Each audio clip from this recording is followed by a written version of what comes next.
Les 19 et 20 septembre avaient lieu les 32e Journées européennes du patrimoine. Chaque année, ces journées sont l'occasion de découvrir œuvres, monuments ou encore jardins que les générations précédentes nous ont légués. Mais pour l'édition 2015, le patrimoine du XXIe siècle était mis à l'honneur. Direction donc Saint-Martin-de-Seignan pour retrouver les créations architecturales et paysagères de ces 15 dernières années. Au cours de cette journée du patrimoine, la commune a proposé aux visiteurs de se replonger 10 ans en arrière en redécouvrant les œuvres créées lors du symposium de sculpture. Un symposium, c'est une rencontre de sculpteurs qui se retrouvent dans un lieu ensemble pendant un certain temps. Donc je pense que c'était un mois, si je me souviens bien, un mois dans lequel on travaille en direct. C'est-à-dire que les pierres arrivent brutes et donc on travaille pendant un mois devant les personnes qui passent, qui sont censées voir l'évolution du travail et en même temps avoir des contacts directs, c'est-à-dire de parler, de poser des questions.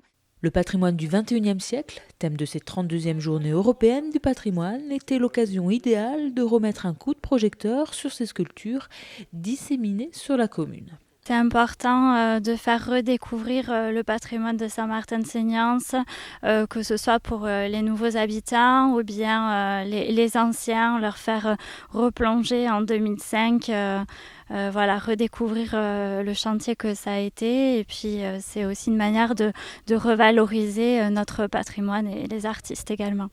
Cette visite guidée aura ainsi permis de porter un nouveau regard sur ces sculptures, illustrant le trait d'union. Une représentation physique d'un trait d'union, c'est quasiment impossible. Ça veut dire une symbolisation, obligatoirement, une interprétation. Ce trait d'union, on l'a senti comme un lien. Bien sûr, trait d'union, c'est un lien entre deux choses. Les uns ont choisi le lien entre le monde rural et le monde urbain, ou personnellement, c'était entre la forêt et la mer, qui sont quand même proches de notre environnement ici à Saint-Martin. Et là, la dernière sculpture que l'on vient de voir de Gaëtan Lambeille, c'est aussi un lien humain entre deux personnes qui peuvent s'asseoir et se rencontrer sur sa sculpture. Voilà, donc c'est ce trait d'union qui est un lien. Au cours de la visite, le groupe a fait un détour par le jardin fantastique de Françoise Saint-André pour une escale hors du temps. Alors c'est un jardin un petit peu, extraordinaire, insolite, plein de coins, de recoins. Et puis et puis on découvre au fil de la promenade des sculptures, des peintures, des petits objets de récupération, mais qui interpellent beaucoup de monde. Rien n'est figé non plus, je ne sais pas si vous avez remarqué.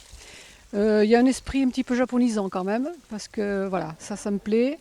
Avec toujours une ambiance de couleurs. Je suis dans le violet. Je trouve que c'est très apaisant. Et puis après, j'aime l'eau, j'aime le bruit de l'eau, ce murmure qui fait du bien au corps et à l'esprit. Le jardin de Françoise est à visiter uniquement à certaines occasions. Quant aux sculptures symbolisant le trait d'union, elles sont à découvrir au gré de vos déplacements sur Saint-Martin-de-Seignan.